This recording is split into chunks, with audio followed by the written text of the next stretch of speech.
G'day everybody and welcome to In the Shed. I'm here with MJ, the great man, mate, down at the home of horsepower here at Addicted Racing. Welcome aboard, son. Thank you, mate. Thanks, bud. Great to have you here. Great. Thanks for inviting us down. No worries. Another good shed. We saw Heath Hamilton the other day and he's got a great shed like this. He's got the nice black. I'm thinking I'm going to copy that. Oh, I don't know. This is nice and bright in here. It is bright. It's nice. And I noticed you've got your gantries up there as well, which is very handy for pulling motors in and out. Yes, and flipping the boats and all that kind of stuff. So it's Dad being a civil engineer paid off, you know.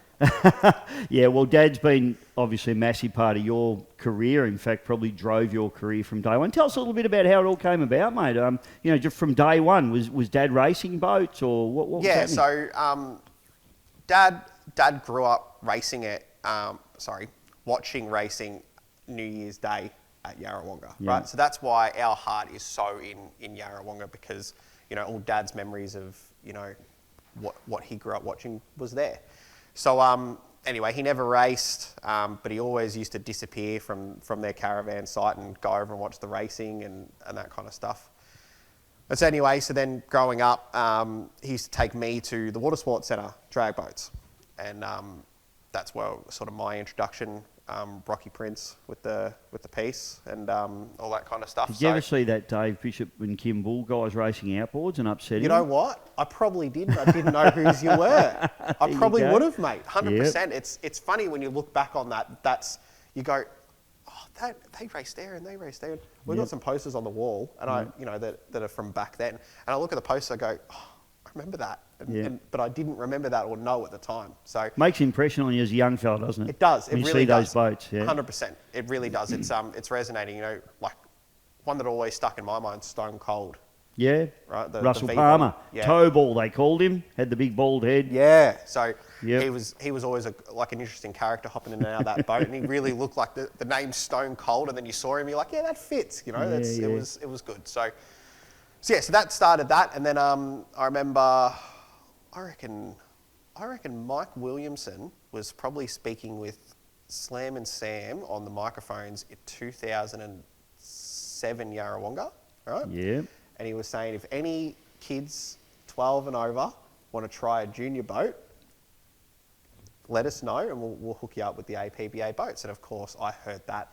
And I went running to Dad and I said, Dad, I can race a boat, Dad. Geez, you'd have been annoying then. Oh, mate, I got everything just by being annoying, right? Dad would be like, all right, well, you shut up if I give it, you know? Anything, so, just shut up. Yeah, please be quiet, yeah. So anyway, I, went there. So then next meeting was Glen Maggie. So that must have been when they were running more in December. It must have been a December meeting because the Yarrawonga one was November. That's right, yeah. They used to do Glen Maggie in November, December, yeah. Yeah, so it must have been that. So the next one was that. So we went down, joined up, become members, and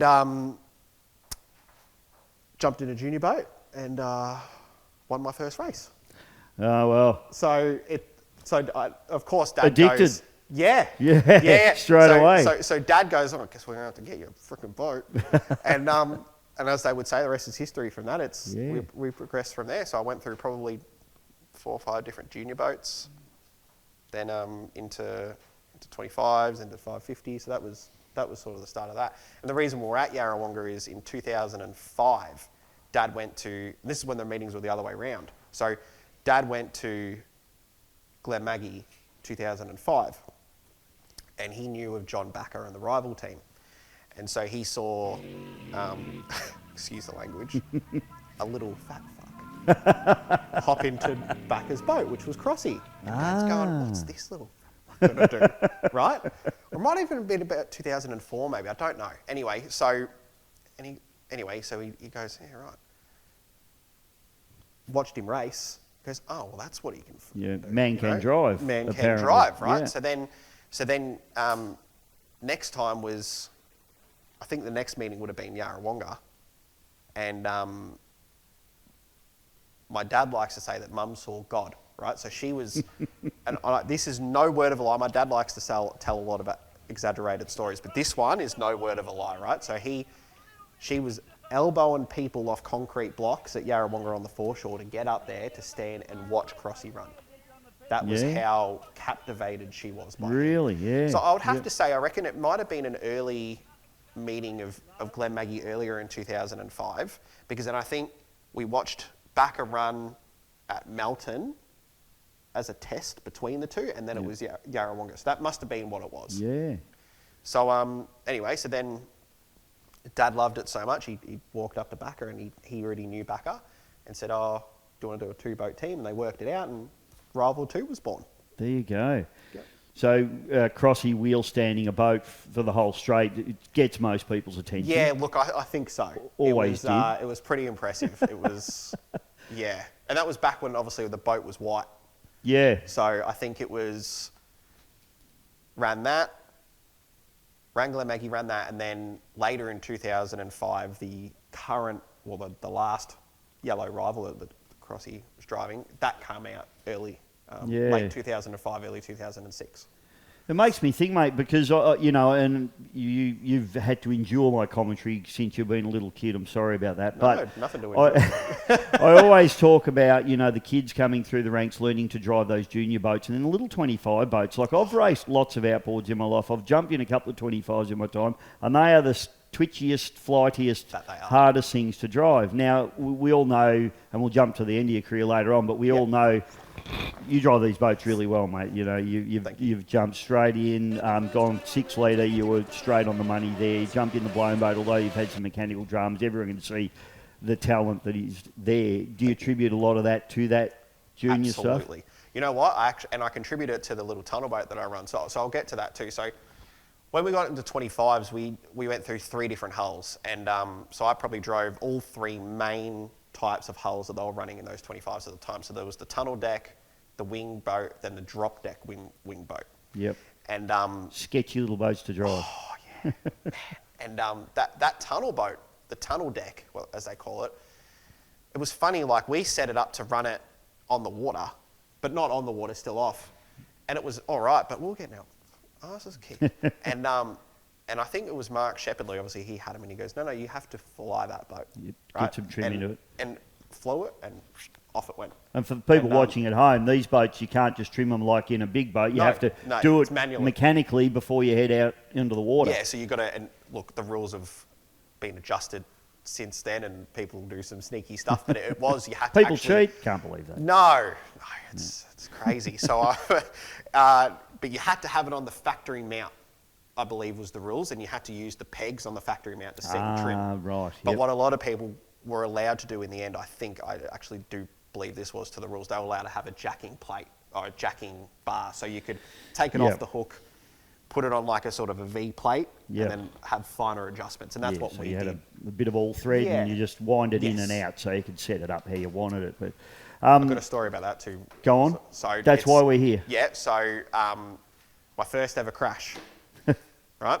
Dargle 2012, I reckon, or 13. Yep.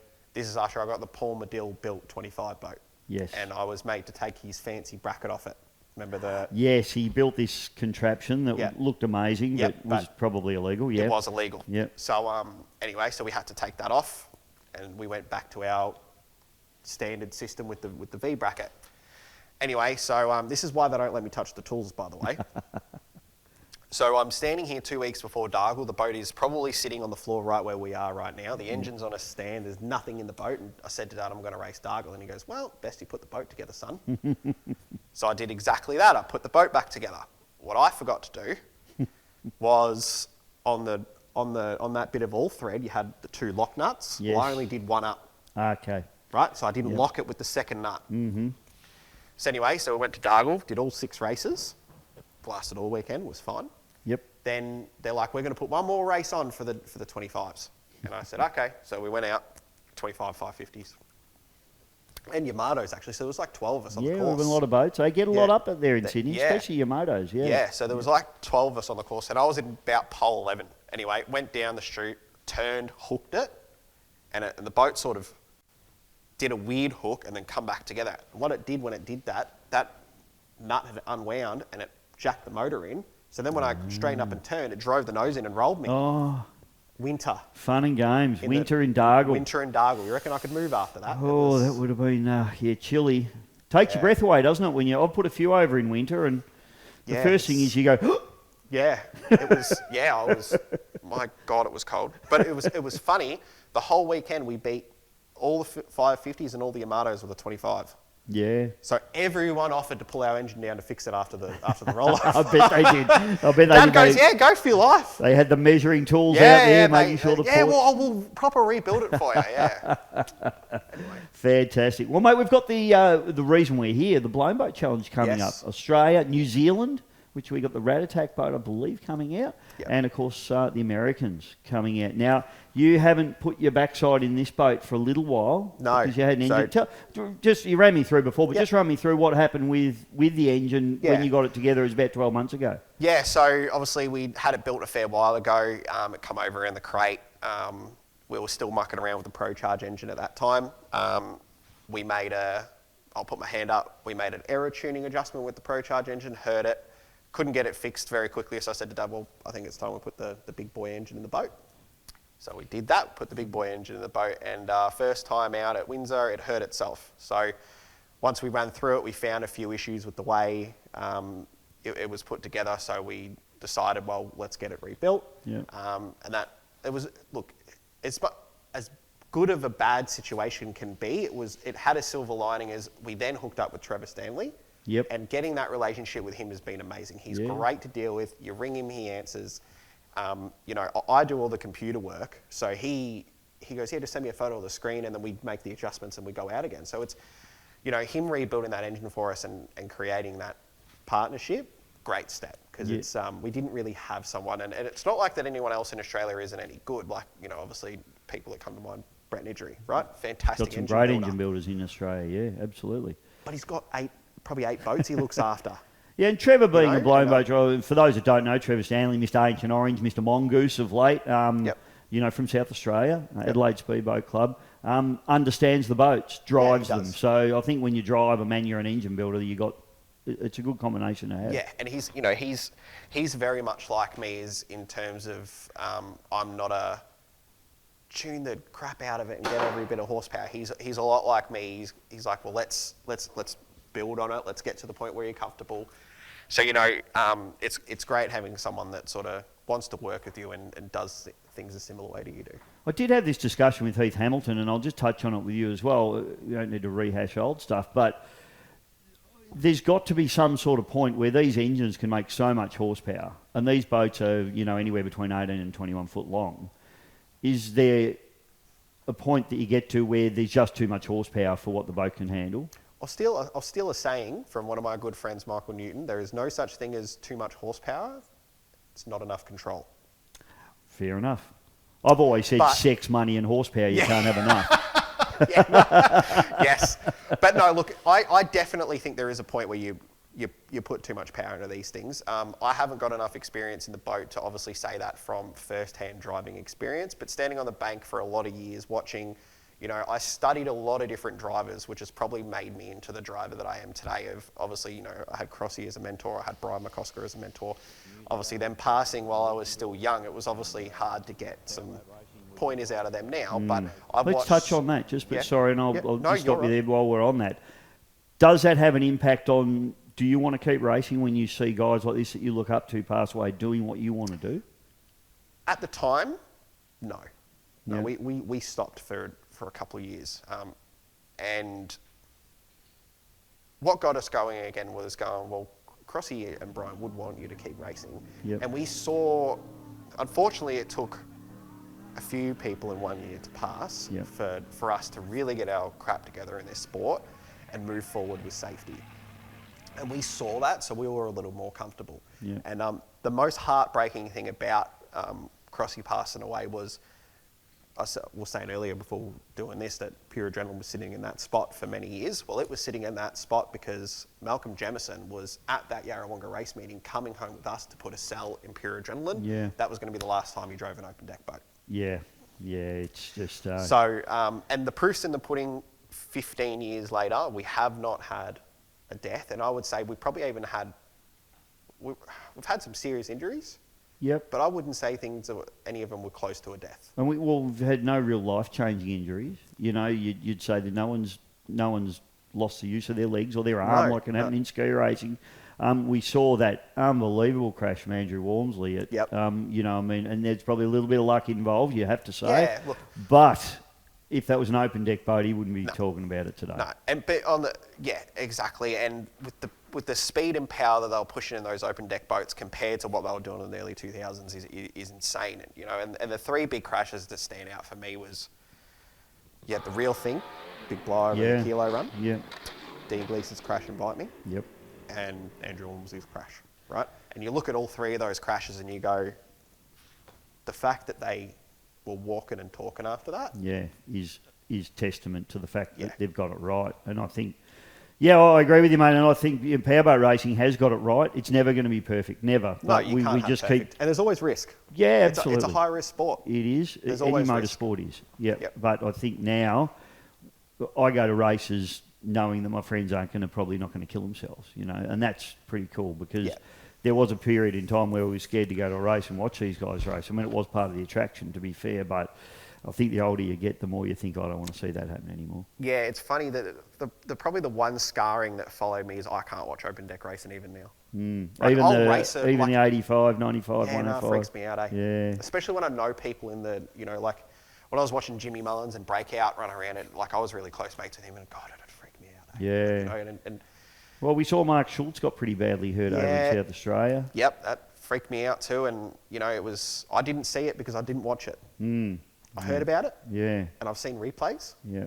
But it's something that probably scarred me. And a lot of people called me a hypocrite when I built the Joker boat, right? Because that's an open deck boat. The difference was I wasn't circuit racing it because I don't really, my fear wasn't really the speed that they were going. It's corners where you can get run over. The close proximity, and especially turn number one. Yeah. When everyone arrives together. Yes, anyway, that's probably once the race settles down a bit, unless you've got two guys really going at it for the whole race. But the other things that we've come forward with a lot is like me and Dad, we won't run anything under the boat other than a billet prop. Yeah, right? They're expensive. Yep. But it's your life. That's what's gonna. Private hospital rooms are expensive too. Yeah, they are. Yeah, mate. Yeah. So's the worst case scenario. So.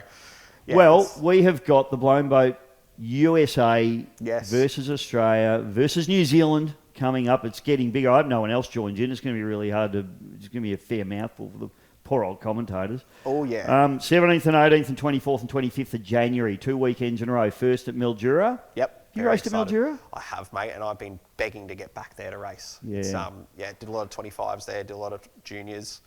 You might have raced against our old mate Todd Kelly in the 25. He raced a 25. 2012. Yeah, I reckon. I may have. Good Mildura boy. Yeah. So I love that place, mate. I love racing. I don't know why. It's not that much different. It's still the Murray River, but I think that it's a good sized town to have a race meeting of a high caliber. There's a lot of accommodation people can stay out. There's a lot of things to do in the town. There's good restaurants for your partners to go and have dinner and all that kind of stuff. And I just think that the houseboats, like that was such a cool element. Yeah. Like I remember, all the race meetings that we ever did there, we stayed on a houseboat. Yep. And that was such a cool element to back when they even let it have it at the end of the course in 2008. I was racing juniors there, and it was cool. You'd aim at you weren't anywhere near it, but you were aiming at the houseboat, and there people are looking dead down the course. Yeah, you picked your line. Yeah. What a cool view they would have had. So. Yeah, I'm really excited to go back there. Yeah. And the ski club. Big Brando McGlynn. Yes. Prez up there now, which young fella like yourself, which is great, seeing these young blokes come through. He's running that club, doing a great job and getting some different stuff happening, obviously. With the ski racing not happening at the moment. They had the boat race there this year, which is really cool. Yep. And as in great success point too, to point, and a good success. Lots of ski race, but ripper spot, grass, the boat ramp's good. Everything's good about it. Yeah. Nice beach as well. I remember 2012 Walshy's last UIM, they had the tunnel boats take off from the beach there. And that was my first experience watching that. I was only 17. Dock start, Yeah, and I was like, that is awesome. And that's probably what drew me to always go to the AFPGPs after that, because it was just such a cool spectacle. So, that and such an awesome venue. So I'm very, very, very excited to get my butt back there. Mate, that's going to be good. Are you going to get a chance to give this thing a few runs before? Yeah, then? so we're going to what's the program? go. Well, Dargle just got postponed or cancelled this time actually. You've which heard is it a here shame. first. Yeah. You won't by the time this No, gets by the out, time this comes out, it's real old We've news. literally just heard today, so yeah. Yeah, we have heard today. So, but Windsor's in 3 weeks from today. We're hoping that goes ahead. That's actually my 30th birthday. I know I'm getting old, Bisho. It hurts. Nah, 30 was good, mate. Yeah. I Nah, skied, 30's all right. I skied the Southern 80 when I was 30. I was fit. Yeah. Well, you're not fit now? Best years, no. I reckon you can do it. Best time of your life, mate. No, Yeah. 30. So yeah, turning 30 at the Windsor Spec on the Sunday. So I'm going to have to go easy on the beers Saturday night, but the crew are going home Sunday night. And I am not. Oh, well, we'll have a beer with you, mate. Yeah, mate, definitely. Sounds and good. I'll be there. So yeah, so we'll run there. Probably run. Well, it'll be good testing with Melton running the October meeting. Another Mildura at race, Mildura. yeah. So yeah, yep. we're going to go there and what we're going to try, go there and get some testing in the boat. After that, we'll do Adelaide in November, and then we'll pack it away and clean it up and head to the Worlds, mate. Yeah, well, you will have had some good seat time by then. Yeah, so that's what it's, that's sort of our main objective, just to try and, I went to Laidley and I did quite well. I was surprised. I didn't expect to do that well, but I was still driving the boat very cautiously because I just wasn't used to it yet. And I didn't, like if I jump in too addicted, by the time I got to the end of the racing that I was doing with that, I knew everything that boat would do. If I threw into a corner, what did it do if you hit a wave, all that kind of stuff. So I'm not at that kind of in tune with this boat yet. So, and I want to get there. So we want to do some seat time. These two hulls come out of the same mould effectively, but they're very different boats. Yes. Obviously, this thing's got a blown engine in it, for one thing. What are the other differences other than the fact that this got the big engine in it? So Scotty actually asked me earlier, he goes, oh, what's more fun to drive? And I said, you know what? It's actually, if you had a 6 litre in each boat, the pink one's more fun. Yeah. Right? It's a lighter boat? Yes. Yeah. And then if you had a blower in each one, that one would be more fun. So the reason being, that thing is super ultra light, right? Yeah. And when we built it, it was 270 kilos as a bare hull. With the cell in it? No, without the cell. With the cell, yeah, and I was going to say. It's 310 now. Well, that's still very light, yeah. Very light. Yeah. So, to give people an idea, my Velocity ski race boat was 330 kilos. There you go. So lighter than that. It's very, very light and very nimble. So it was, as a 6 litre, the first time I ever drove it, I took it to my whale in 2018, the AFPGP there, they let me run it. And ran on their course, but God, it was so much fun to drive. Like, because I just jumped out of this thing when it had the 6 litre in it. I was at my wit's end with this boat, thinking I must be the worst driver in history because I could not get this thing to do what I wanted it to do. And when we got in that, we did a lot of changes. And driving it for the first time was like driving driving a Toyota Corolla to a Toyota Supra. Like it was, do you get what I'm saying? Like Massive it was like difference. a go-kart, right? And so it was. Yeah, it was insane. So it being lighter is why it's different. The cell is further back, so you've got a better weight distribution towards the back, which is good for the 6 litre. Probably not as good for a blown engine. So the skeg placement is slightly different. We do different cav plate settings on it. So, it's a very different boat. Yeah, you're not setting them up the same. No. How much heavier? I'd imagine. I mean, a blower itself probably weighs 510. 50 kilos. So this is 510 kilos bare hull.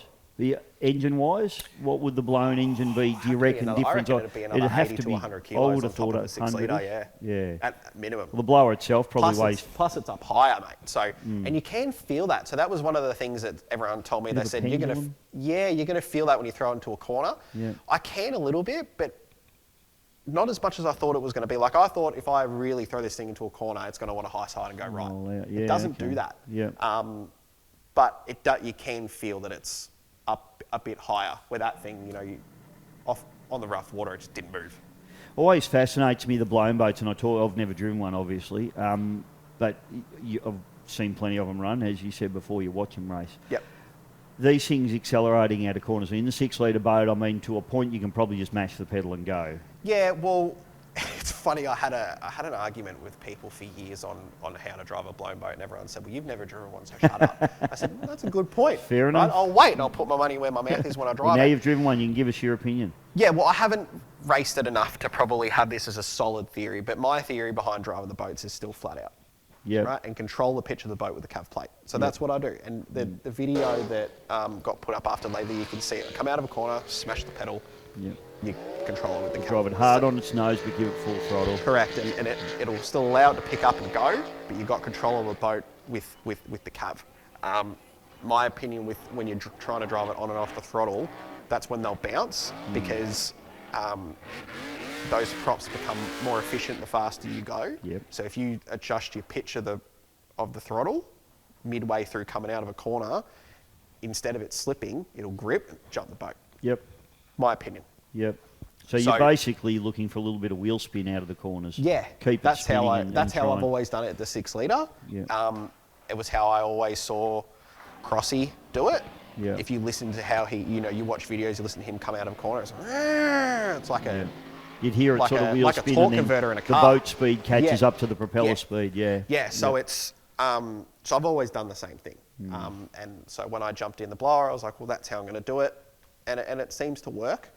How that's going to go on really rough water coming out of a corner is going to be different. Yeah, right? with so you'd 5 other boats around you and all the rest of it going Absolutely. So you probably have to adjust the driving. And I know a couple other people drive the boats the same way. A couple other people think that it's mash the pedal no cav. Yeah. That can work too, right? Because technically your prop should anchor you in the water. Do you get what I mean by that? Like it Sort of hooks in and... Yeah. and- So it can, so there's a lot of different theories about how they drive them, but the one I'm running with seems to work. And it's funny the way you turn a child's play compared to, well, maybe not every other displacement boat, but I know definitely compared to an Evercraft, you use a lot less cav, right? So you come into the corner, use the cav hard to anchor it, set it up. But as you're midway through the corner, I'm actually lifting off the cav Coming off, to get it to slide. Yeah. But coming out of the corner, you put your foot back down, foot on the throttle, and it's hard to, it's funny, it's hard to explain, but when I'm in the boat, I just sort of do it from... Yeah, from muscle Just memory. doing it. Now, one of your first boats was called ADHD Yeah. because you're a I bit have hypo. ADHD? You have ADHD, right? You can work that out. How does that... you're a bit hypo. Now, Yeah. you seem to me to be quite controlled in the boat. Yeah. How does that dynamic work? I think it's the hyperfixation part of the ADHD. Yeah, I really okay. do. So a lot of people with ADHD really hyperfixate on things. And I think that when I'm in the boat, that's what I hyperfixate on. And it's funny, another boat I had, the Little F4, one of the first ones to come into the country, we sort of kicked off that F4 series. Yep. I called it claustrophobia because I actually do have a bit of claustrophobia. Yeah. And it was the cells sort of help you got that fear Used to over. it. Yeah. And so when I'm sitting in the boat before the race, I can't have my mask on. Yeah. Freaks me out if I'm sitting there with my because mask you on, feel right? like you're too enclosed and too... Yeah. Yep. So the last thing that gets done in that boat, Yep. mask on. And Check then it all, of course. Yeah, yep. Because I mean, you'll notice little things. You'll see my crew push me off from the bank. I might not start straight away because I'm still testing the mask, making sure it's right. Then I'll hit the button and go. And then once you're fixated going, on mate, that, I'm driving now, you're not thinking about the other stuff. I don't even know when I breathe. Yeah. I'm serious. I've thought about this a few times. I'm like, and I think back and I go, I know once I cross the finish line, I take the mask off, slow down, and I'm breathing. But when I'm racing and when I'm driving out to the race, I don't remember if I'm breathing. I don't remember if I'm talking. I really don't. I just hyperfixate on driving the boat, what I've got to do. It's a really weird feeling because I really can't remember what I do, what I'm thinking about anything while I'm racing. And then after the race, you go, okay. Are you nervous? You get nervous before races? I don't know. Yeah, probably. Yeah. But it's the type of thing that, flag goes up, hit the button. Yeah, I think that's pretty much with everyone. Like morning of a race, I can't eat. Oh, yeah. And I'm probably like, you talk too much. Yeah. But what I do. No, me talk too much? But yeah, I know it's hard to believe. But yeah, and that's a way of just trying to relieve the tension. But same, and I think most people are. flag drops, that all goes out the Yeah. window, and then you're Yeah, enjoying yourself. you You're in hit your that- happy place. Yeah, you hit that button and it just sort of, you forget about what's going on.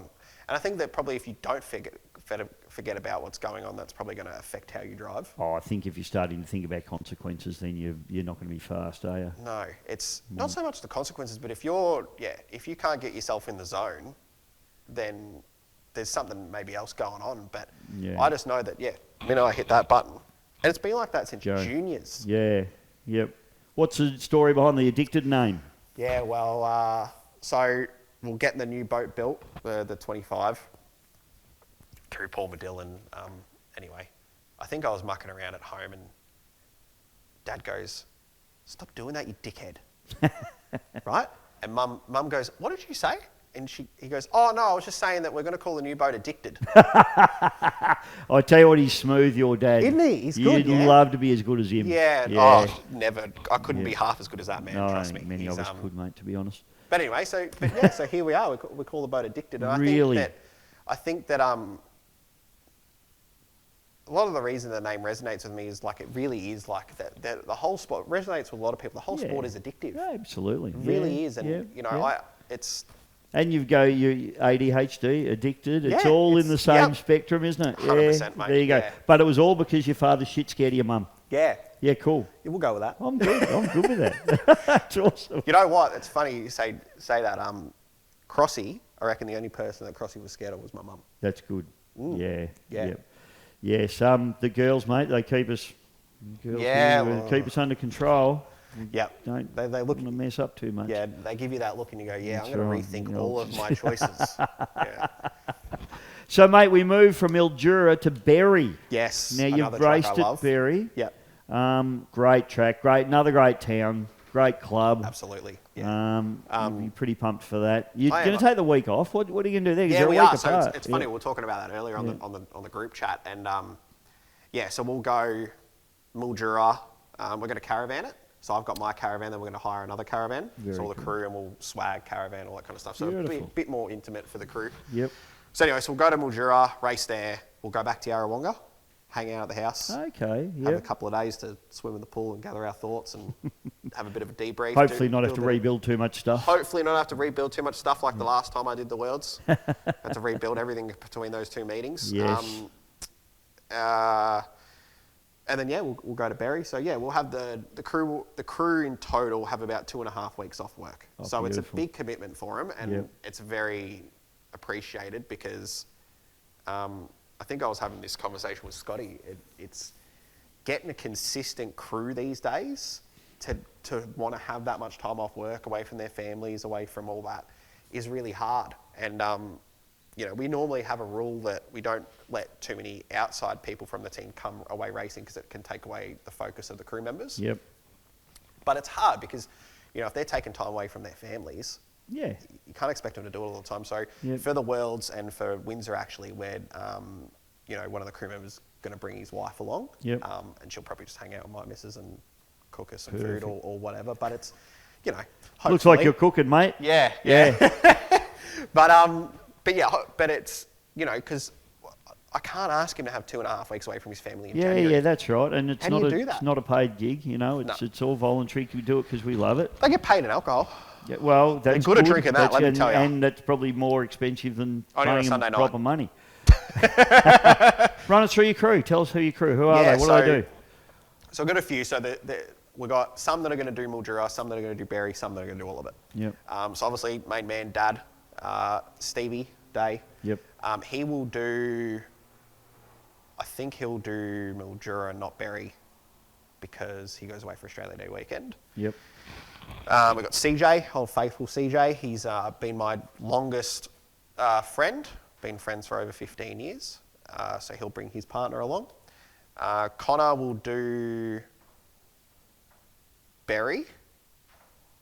Tommy Sawyer, he'll do Mildura. Good man, Tommy Sawyer. Yep. Yes.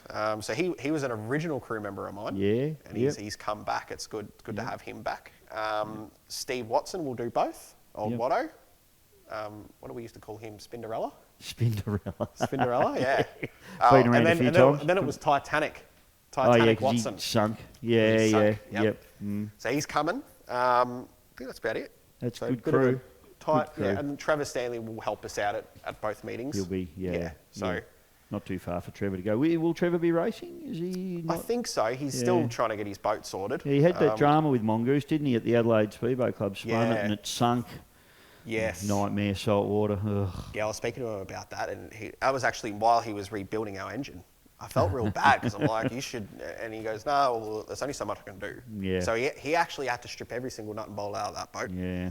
Every stuff And again. it wasn't handling properly even before No, that. and it's still not, and which is a real shame for him because it's a heartbreaking. He's tried everything, and we don't really know what it is. I don't know whether it's maybe released early in the mould or something, and it's created a bit of a low spot, and that's why I don't know. Those 21 Child's Plays do have a little bit of a tendency to rock and roll, but almost all of them have been able to sort it out. This one seems to be the worst one, so I'd hopefully he gets it sorted soon. It's a beautifully turned out boat. Oh, it's looks gorgeous. fantastic on the trailer. Yeah. Looks scary on the water. That it does, Better but Trevor than me, anyway. yeah, well, that's exactly right, mate. Well, mate, it's going to be awesome. Who do you need to thank? You got sponsors, you got Yeah, people? so obviously Dad and Steve. Steve put so much time into these boats. It's unreal. Yeah. He Just a ripper bloke, folks. Just if you haven't met He Steve, is. go and say hello to him. He is, mate. Lovely guy. He's hilarious when he gets on the cans. But he only has about 6 cans and he's rat shit. But He's done. but Sounds like he's me. a funny man. He's a funny man. But yeah, no, he put so much time into the boat. Obviously, my father, the main financier of the boats. Yep. Doesn't let me put much of my own money into it because it's his thing. Yep. So I'm very, very lucky. And his business Flexi Strut. Yes. So if His you business need- flexi strut, we need any needs- kind of pipe supports Yep. or duct or plumbing or anything, come and see us. Look after our sponsors, people. Yes, Flexi exactly. Strut, Thank absolutely. you. Exotic Customs always helps us out with all our paintwork. Yes, and do a beautiful job. That they do. Scotty will get You some know, nice colour of the boats, I'm sure. It's his fault that boat's pink. Really? I thought it was to do with your personality. Yeah, well, we could do that too. It's very, very bright and out there. No, because I said to him when he painted that boat, he goes, "What do you want me to do?" I said, "I don't know. You're the painter. Yeah. You do it. You're the That's what I got creative, back." clever one. Yeah. Yeah. So it looks freaking cool on the water. It Like it's absolutely you know does. where it is. Yes. And it's not. It's From a commentator's perspective, mate, easy for thank you, you to mate. everyone that does boats like that, or yellow, bright orange, love them. yes. Yeah, it's ancient orange, you can never not pick that one. 100%. Fury, Yeah. Chesses, Nice bright boat. plug for the High Speed Garage as well. I think you've been on with those boys too. G'day, boys. Yes. Doing a good job. Yeah. So that's sort of about it, really. They're our main boys. Good stuff, mate. Well, mate, I reckon that nearly wraps us up. Thanks so much for having us No down at worries. the home of horsepower. Coming down. On a beautiful sunny day, and we're locked in a factory. What's wrong with us? I know. We'll We'll have to go out in the sunshine soon. We will. Let's do that, mate. It looks like you got some boat work to do here. Yes. We'll look forward to seeing you at the Worlds, brother, and good luck with everything before that as well. Thanks, everybody. Thanks for jumping on board. Thanks very much to the Johnson boys for inviting us into their place, and we'll see you with our next one, which is a secret until we tell you what it is.